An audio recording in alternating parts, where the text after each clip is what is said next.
नमस्कार। स्वागत है आप सभी का मेरे वास्तु ज्ञान गंगा यूट्यूब चैनल पर। दोस्तों, आज मैं आपको भाग्यशाली महिलाओं के संबंधित जानकारी दूंगा। लोगों के बीच बड़ी समस्या इस बात की होती है कि आखिर पहचान कैसे किया जाए, कौन सी महिला भाग्यशाली है। अगर आप भी इन बातों की परेशान हैं तो जायज़ तौर पर इन बातों को जान लेना आपके लिए काफ़ी आसान होगा। पुराणों में भी इस बात का जिक्र किया गया है कि स्त्री के अंगों को देखकर पता लगाया जा सकता है कि कौन सी स्त्री अपने पति और परिवार के लिए भाग्यशाली है। इस क्रम में कुछ स्त्रियां ऐसी होती हैं जिनके जन्म के साथ ही उनके परिवार में खुशियों का अंबार लग जाता है। वहीं कुछ लड़कियां शादी के बाद जब अपने ससुराल जाती हैं तो वहां खुशियों का अंबार लगा देती हैं। आज मैं आपको ऐसी ही भाग्यशाली महिलाओं के बारे में जानकारी दे रहा हूँ। आपको बता दें कि गरुड़ पुराण, समुद्र पुराण और भविष्य पुराण में महिलाओं और पुरुषों के अंगों के बारे में विस्तार से बताया गया है। स्त्री का कौन सा अंग भाग्यशाली होता है? जिन स्त्रियों की गर्दन लंबी होती है वह स्त्री परिवार के लिए बहुत ही भाग्यशाली मानी जाती हैं। लंबी गर्दन वाली महिलाएं परिवार में सुख और ऐश्वर्य भोगती हैं। जिन स्त्रियों के कान बड़े होते हैं वो भी भाग्यशाली मानी जाती हैं और इनकी आयु भी लंबी होती है। जिन स्त्रियों के बाल लंबे होते हैं वो स्त्री सुंदरता की मूरत के साथ भाग्यशाली भी होती हैं। जिस स्त्री की जांघ मजबूत और मांस युक्त हो वे भी भाग्यशाली मानी जाती हैं। जिन स्त्रियों के सिर बड़े हैं वे बहुत ही भाग्यशाली और लकी मानी जाती हैं।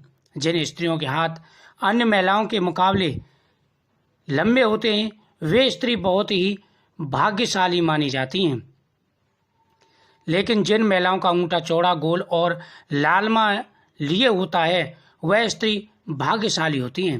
नेत्र लकीमन, जिस स्त्री की आंखें बड़ी हिरणी के समान और सफ़ेद भाग के अंत में लालमा लिए हुए तो होती हैं वह बड़ी भाग्यशाली और सुख भोगने वाली होती हैं। गोलाकार एड़ियाँ, जिस महिला की पैरों की एड़ियाँ गोलाकार और कोमल होती हैं वह सारी उम्र सुख सुविधाएं भुगती हैं।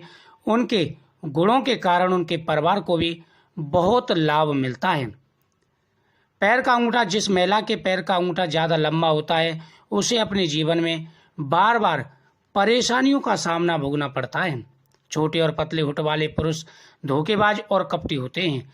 लंबे बाल, आपने प्राचीन मूर्तियों में और देवियों के चित्रों में एक बात अवश्य गौर से देखी होगी, सभी देवियों के बाल काले, लंबे और घने दिखाई देते हैं। इसका अर्थ है कि शुभ सौभाग्य की निशानी है। इसी कारण लंबे बालों वाली महिलाएं शुभ मानी जाती हैं।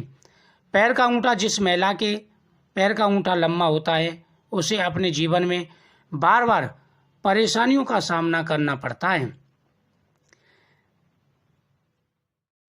ऐसा माना जाता है कि स्त्री को समझना बहुत ही मुश्किल है। ब्रह्मा जी ने नारी एक ऐसी रचना की जिसे वह स्वयं भी नहीं समझ पाए। इसी कारण इस रचना के दोष एवं गुणों का परिणाम लगाना असंभव है। प्राचीन काल से ही कई विद्वानों ने स्त्रियों पर कई ग्रंथ लिखे हैं, लेकिन वह भी उनके स्वभाव का संपूर्ण वर्णन नहीं कर सकते। वैसे तो ऋषि मुनियों ने स्त्रियों को घर की लक्ष्मी माना है। किसी भी घर का वैभव उस घर में रहने वाली स्त्री के चरित्र एवं उसके श्रृंगार से ही समझ जाना चाहिए। माना जाता है अगर घर को स्वर्ग बना सकती हैं उसमें भी क्षमता होती है कि पथभ्रष्ट होने पर वह घर को नरक भी बना सकती हैं। कुछ लक्षण स्त्रियों के चरित्रहीन होने की ओर इशारा करते हैं तो कुछ लक्षण भाग्यशाली होने की तरफ भी इशारा करते हैं। ऐसा ही एक प्राचीन ग्रंथ है समुद्र शास्त्र। इस ग्रंथ में मनुष्य के शरीर के अंगों की रचना के आधार पर उसका स्वभाव एवं उसके भविष्य के बारे में विस्तार से बताया गया है। इस ग्रंथ में भाग्यशाली स्त्री के लक्षणों के बारे में बताया गया है कि किस प्रकार से आप अंदाजा लगा सकते हैं कौन सी स्त्री भाग्यशाली है।